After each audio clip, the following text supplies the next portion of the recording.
വിട്ടുമാറാത്ത നടുവേദന, പ്രത്യേകിച്ച് രാവിലെ എഴുന്നേറ്റ ഉടനെ ഉണ്ടാവുന്ന വേദനയും സ്റ്റിഫ്നെസ്സും മാറാൻ എണീറ്റ ഉടനെ ചെയ്യാൻ പറ്റിയ അല്ലെങ്കിൽ നിർബന്ധമായും ചെയ്യേണ്ട 5 സ്ട്രെച്ചുകളാണ് ഈ വീഡിയോയിൽ. സ്ട്രെച്ച് 1. എണീറ്റാൽ ഉടനെ തന്നെ 2 മുട്ടും മടക്കി വെക്കുക. പാദങ്ങൾ ഫ്ലാറ്റായി വെച്ചതിന് ശേഷം നമ്മളുടെ സ്പൈൻ മെല്ലെ ഇങ്ങനെ റോൾ ചെയ്യുക.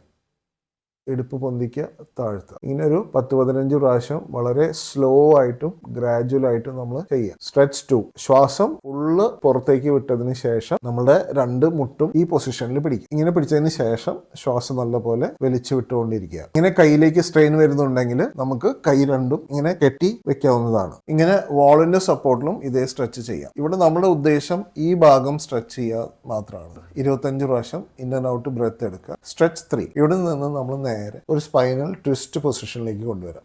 ഓപ്പോസിറ്റ് സൈഡിലുള്ള ഷോൾഡർ മാക്സിമം ഗ്രൗണ്ട് ലെവലിൽ തന്നെ നിർത്താൻ ശ്രദ്ധിക്കും. നമ്മുടെ ഫോക്കസ് സ്പൈനിന്റെ ട്വിസ്റ്റ് മാത്രമാണ്. കാലിന്റെ പൊസിഷനൊന്നും അത്രയ്ക്ക് പ്രാധാന്യമില്ല. 20 പ്രാവശ്യം ബ്രീത്ത് ഇൻ ആൻഡ് ഔട്ട് ചെയ്യാം. സ്ട്രെച്ച് 4. കാറ്റ് കൗ എന്ന് പറയും. ശ്വാസം ഉള്ളിലേക്ക് എടുക്കുമ്പോൾ നമ്മളുടെ വയറ് താഴത്തേക്ക് വരണം, തല മുകളിലേക്ക് പോകണം. അതിനുശേഷം ശ്വാസം പുറത്തേക്ക് വിടുമ്പോൾ സ്പൈൻ നല്ലപോലെ മുകളിലേക്ക് സ്ട്രെച്ച് ചെയ്യണം.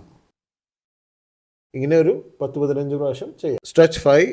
Bird dog. ഇതേ പൊസിഷനിൽ നിന്നുകൊണ്ട് നമ്മളുടെ കാല് ബാക്കിലേക്കും കൈ ഫ്രണ്ടിലേക്കും ഓപ്പോസിറ്റ് സൈഡ് നമ്മൾ സ്ട്രെച്ച് ചെയ്ത് പിടിക്കുക. ഒരു 15 സെക്കൻഡ്സ് ഹോൾഡ് ചെയ്യുക, തിരിച്ചു വരിക, വീണ്ടും ഓപ്പോസിറ്റ് സൈഡ് ചെയ്യുക. ഇത് ഓരോ സൈഡിലും ഒരു 5 മുതൽ 10 തവണ നിങ്ങളുടെ ലിമിറ്റ് അനുസരിച്ചിട്ട് നിങ്ങൾക്ക് ചെയ്യാവുന്നതാണ്. ഒരുപാട് നേരം ഇരുന്ന് ജോലി ചെയ്യുന്നത് കൊണ്ട് തന്നെ എൻ്റെ ദിവസം ഞാൻ ഇങ്ങനെയാണ് സ്റ്റാർട്ട് ചെയ്യാറ്. അതുകൊണ്ട് നിങ്ങൾക്ക് എല്ലാവർക്കും ഇത് ഫോളോ ചെയ്യാവുന്നതാണ്. സ്പൈൻ ആൻഡ് ജോയിന്റ് സംബന്ധമായിട്ടുള്ള എല്ലാ സംശയം നിങ്ങൾക്ക് എന്നെ മെസ്സേജ് ചെയ്യാം. അതുപോലെ ഈ വീഡിയോ എല്ലാവർക്കും ഷെയർ ചെയ്യൂ.